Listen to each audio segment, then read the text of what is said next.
ಒಂದು ಚಿತ್ರ 1000 ಕಥೆಗಳನ್ನು ಹೇಳುತ್ತದೆ ಎಂಬುವಂತ ಮಾತು ಅಕ್ಷರಶಃ ಸತ್ಯ. ಅಂತಹ ಚಿತ್ರಗಳನ್ನು ಸೆರೆ ಹಿಡಿಯುವ ಮೂಲಕ ಜೀವ ತುಂಬುವ ಛಾಯಾಗ್ರಾಹಕರ ಸಮ್ಮಿಲನಕ್ಕೆ ಹುಬ್ಬಳ್ಳಿಯ ಕಾರ್ಯಕ್ರಮ ಸಾಕ್ಷಿಯಾಗಿದೆ. ಕರ್ನಾಟಕ ಮಾಧ್ಯಮ ಅಕಾಡೆಮಿಯಿಂದ ಆಯೋಜಿಸಲಾಗಿದ್ದಂಥ ಛಾಯಾಚಿತ್ರ ಪ್ರದರ್ಶನ ಹಾಗೂ ಪತ್ರಿಕಾ ಛಾಯಾಗ್ರಹಣ ತರಬೇತಿ ಕಾರ್ಯಾಗಾರ ನಿಜಕ್ಕೂ ಅವಿಸ್ಮರಣೀಯ ಕ್ಷಣಗಳಿಗೆ ಸಾಕ್ಷಿಯಾಗಿದೆ.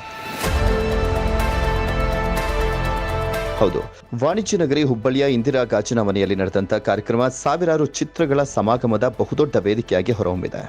ಫೋಕಸ್ ಆನ್ ನ್ಯೂಸ್ ತರಬೇತಿ ಕಾರ್ಯಾಗಾರಕ್ಕೆ ಸಚಿವ ಸಂತೋಷ್ ಲಾಡ್, ಕೊಳಗೇರಿ ಅಭಿವೃದ್ಧಿ ಮಂಡಳಿಯ ಅಧ್ಯಕ್ಷರಾಗಿರುವಂಥ ಪ್ರಸಾದ ಬಯ್ಯ, ಮಾಧ್ಯಮ ಅಕಾಡೆಮಿ ಅಧ್ಯಕ್ಷರಾದ ಆಯಿಷಾ ಖಾನಂ, ಮಾಧ್ಯಮ ಅಕಾಡೆಮಿ ಸದಸ್ಯರಾದ ಜೆ ಅಬ್ಬಾಸ್ ಮುಲ್ಲಾ ಅವರು ವಿದ್ಯುಕ್ತವಾಗಿ ಚಾಲನೆಯನ್ನು ಕೊಟ್ಟರು.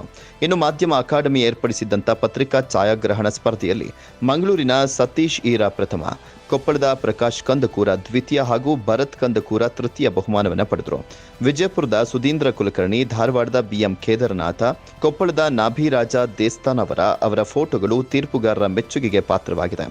ಮೊದಲ 3 ಸ್ಥಾನಗಳಿಗೆ ಕ್ರಮವಾಗಿ 35,000 ರೂಪಾಯಿ, 25,000 ರೂಪಾಯಿ ಹಾಗೂ 15,000 ರೂಪಾಯಿ ನಗದು ಬಹುಮಾನವನ್ನು ನೀಡಲಾಯಿತು.